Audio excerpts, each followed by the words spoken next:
alike, and every ear seemed strained in a kind of instinctive, unconscious listening.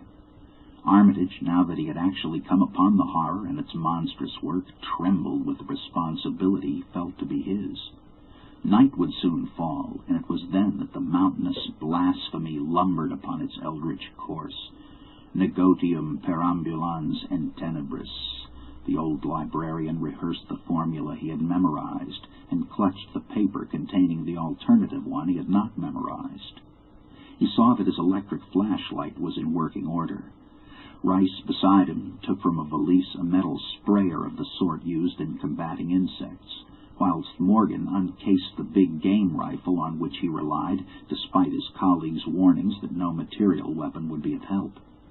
Armitage, having read the hideous diary, knew painfully well what kind of a manifestation to expect, but he did not add to the fright of the Dunwich people by giving any hints or clues. He hoped that it might be conquered without any revelation to the world of the monstrous thing it had escaped. As the shadows gathered, the natives commenced to disperse homeward, anxious to bar themselves indoors despite the present evidence that all human locks and bolts were useless before a force that could bend trees and crush houses when it chose. They shook their heads at the visitors' plan to stand guard at the Fry ruins near the glen, and as they left had little expectancy of ever seeing the watchers again. There were rumblings under the hills that night, and the whippoorwills piped threateningly. Once in a while a wind sweeping up out of Cold Spring Glen would bring a touch of ineffable theater to the heavy night air, such a theater as all three of the watchers had smelled once before, when they stood above a dying thing that had passed for 15 years and a half as a human being. But the looked-for terror did not appear. Whatever was down there in the glen was biding its time, and Armitage told his colleagues it would be suicidal to try to attack it in the dark. Morning came wanly, and the night sounds ceased. It was a gray, bleak day, with now and then a drizzle of rain, and heavier clouds seemed to be piling themselves up beyond the hills to the northwest. The men from Arkham were undecided what to do.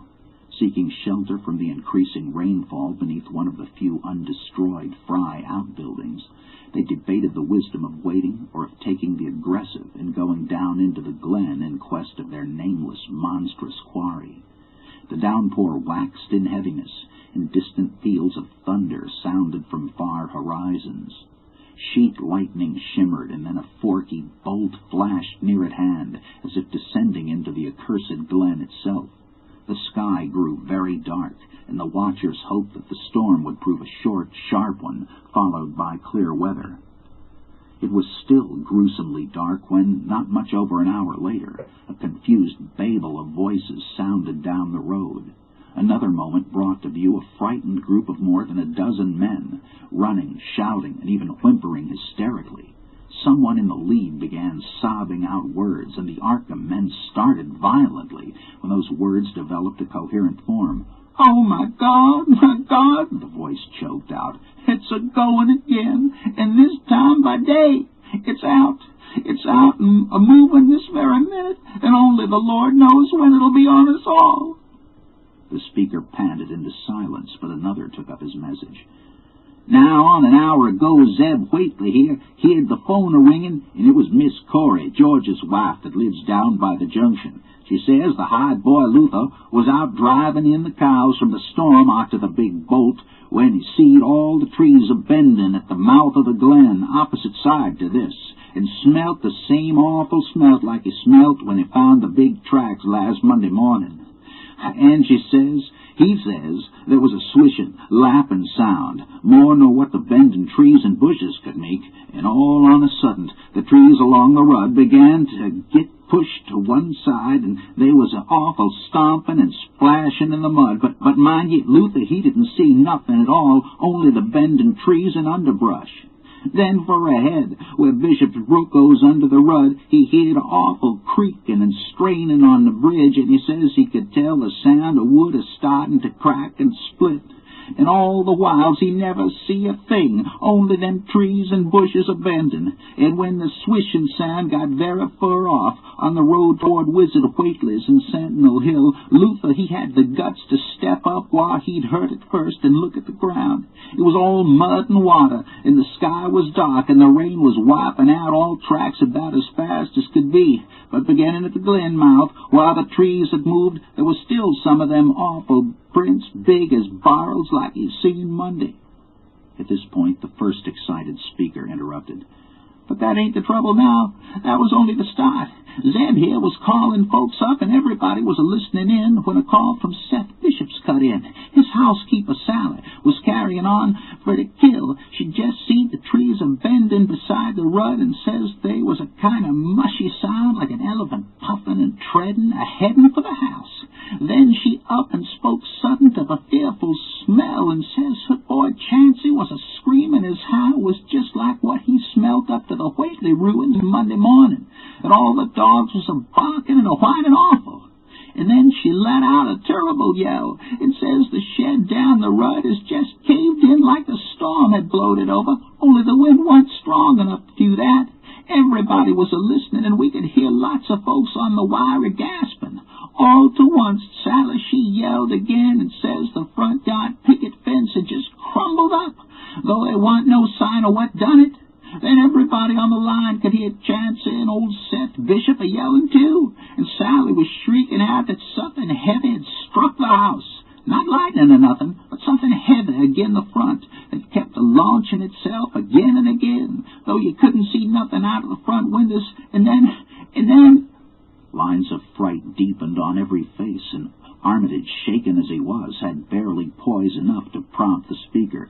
And then Sally, she yelled out, "Oh, help! The house is a-caving in!"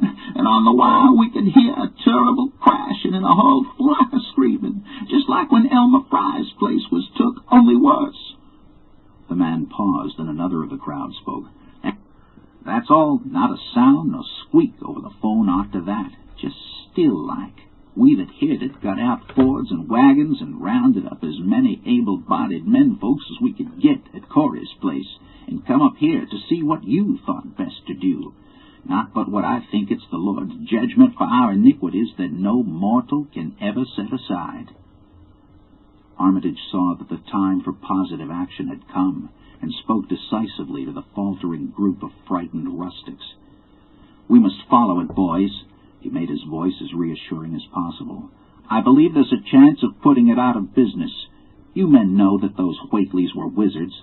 Well, this thing is a thing of wizardry, and must be put down by the same means. I've seen Wilbur Whately's diary, and read some of the strange old books he used to read, and I think I know the right kind of spell to recite to make the thing fade away. Of course, one can't be sure, but we can always take a chance. It's invisible, I knew it would be, but there's a powder in this long-distance sprayer that might make it show up for a second. Later on we'll try it. It's a frightful thing to have alive, but it isn't as bad as what Wilbur would have let in if he'd lived longer. You'll never know what the world has escaped. Now, we've only got this one thing to fight, and it can't multiply. It can, though, do a lot of harm, so we mustn't hesitate to rid the community of it. We must follow it. And the way to begin is to go to the place that has just been wrecked. Let somebody lead the way. I don't know your roads very well, but I have an idea there might be a shorter cut across lots. How about it?" The men shuffled about a moment, and then Earl Sawyer spoke softly, pointing with a grimy finger through the steadily lessening rain. "I guess you can get to Seth Bishop's quickest by cutting across the lower meadow here, wading the brook at the low place, and climbing through Carrier's mowing and the timber lot beyond. That comes out on the upper rud mighty nigh Seth's, a leetle to the side." Armitage, with Rice and Morgan, started to walk in the direction indicated, and most of the natives followed slowly. The sky was growing lighter, and there were signs that the storm had worn itself away. When Armitage inadvertently took a wrong direction, Joe Osborne warned him and walked ahead to show the right one. Courage and confidence were mounting. but the twilight of the almost perpendicular wooden hill, which lay toward the end of their shortcut, and among whose fantastic ancient trees they had to scramble as if up a ladder, put these qualities to a severe test. At length they emerged on a muddy road to find the sun coming out. They were a little beyond the Seth Bishop place, but bent trees and hideously unmistakable tracks showed what had passed by. Only a few moments were consumed in surveying the ruins just around the bend. It was the Fry incident all over again, and nothing dead or living was found in either of the collapsed shells which had been the Bishop house and barn.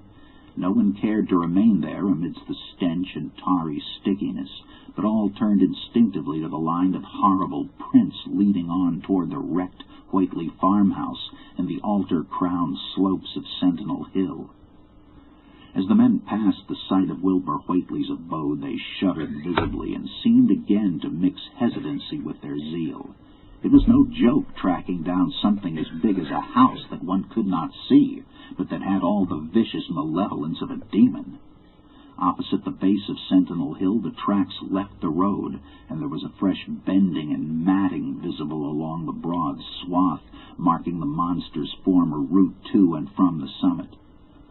Armitage produced a pocket telescope of considerable power and scanned the steep green side of the hill. Then he handed the instrument to Morgan, whose sight was keener. After a moment of gazing, Morgan cried out sharply, passing the glass to Earl Sawyer and indicating a certain spot on the slope with his finger. Sawyer, as clumsy as most non-users of optical devices are, fumbled a while, but eventually focused the lenses with Armitage's aid. When he did so, his cry was less restrained than Morgan's had been. "God Almighty! The grass and bushes is a-moving. It's a-going up slow-like, creeping up to the top this minute. Heaven only knows what for." Then the germ of panic seemed to spread among the seekers. It was one thing to chase the nameless entity, but quite another to find it. Spells might be all right, but suppose they weren't?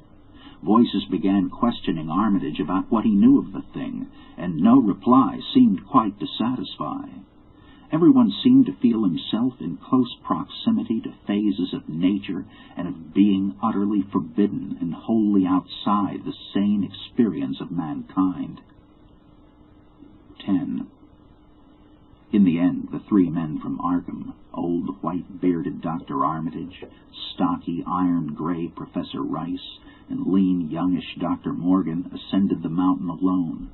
After much patient instruction regarding its focusing and use, they left the telescope with a frightened group that remained in the road, and as they climbed, they were watched closely by those among whom the glass was passed around. It was hard going, and Armitage had to be helped more than once. High above the toiling group, the great swath trembled as its hellish maker repassed with snail-like deliberateness. Then it was obvious that the pursuers were gaining. Curtis Whately, of the undecayed branch, was holding the telescope when the Arkham party detoured radically from the swath. He told the crowd that the men were evidently trying to get to a subordinate peak which overlooked the swath at a point considerably ahead of where the shrubbery was now bending. This indeed proved to be true, and the party were seen to gain the minor elevation only a short time after the invisible blasphemy had passed it.